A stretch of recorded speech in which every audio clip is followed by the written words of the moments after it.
If you haven't played a Motorstorm game before, it was a series of racing games that came out on PS3. It was a Sony flagship title for the console, with the first game coming out at the console's launch. It got a lot of positive buzz for the fun, crazy races with random vehicles racing against each other and the over-the-top crashes.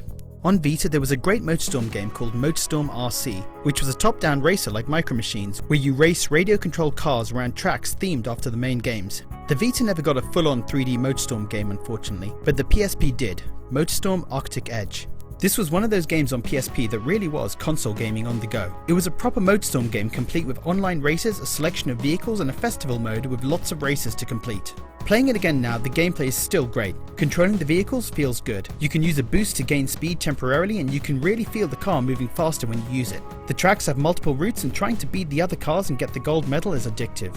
Arctic Edge was developed by Big Studios. It was their third PSP game. They made the two Pursuit Force games first. Then they made little deviants for the Vita, and Sony shut them down.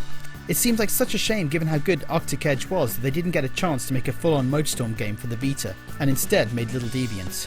One cool feature of the game is that it has a photo mode. I don't remember ever using it when I played it on my PSP. I don't think Twitter was a thing back then, so I don't think it was much reason to take pictures. But it's cool that it's there. It's a proper photo mode where you can move the camera all around the car. It's pretty impressive and I don't remember any other PSP game having this feature.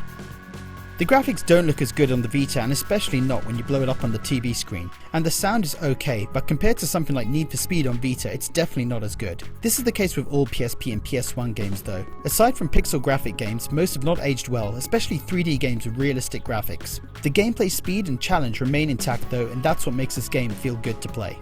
The game is massive. There are lots of races to complete in the single player mode as you work your way through the festival rankings. There's also an online mode which was impressive at the time, although I doubt you'd find anybody online today. I really enjoyed Motorstorm Arctic Edge. The graphics may not have held up, but the game is still fun today. This is a really good racing game from a great series of games. It's a shame that the Vita never got a full-on Motorstorm game, but we can still play Arctic Edge. So Motorstorm Arctic Edge is my retro recommendation. So what's your favourite Motorstorm game? Since Sony are releasing a Wipeout collection for PS4, maybe we'll get a Motorstorm collection one day too. Is that something you'd be interested in?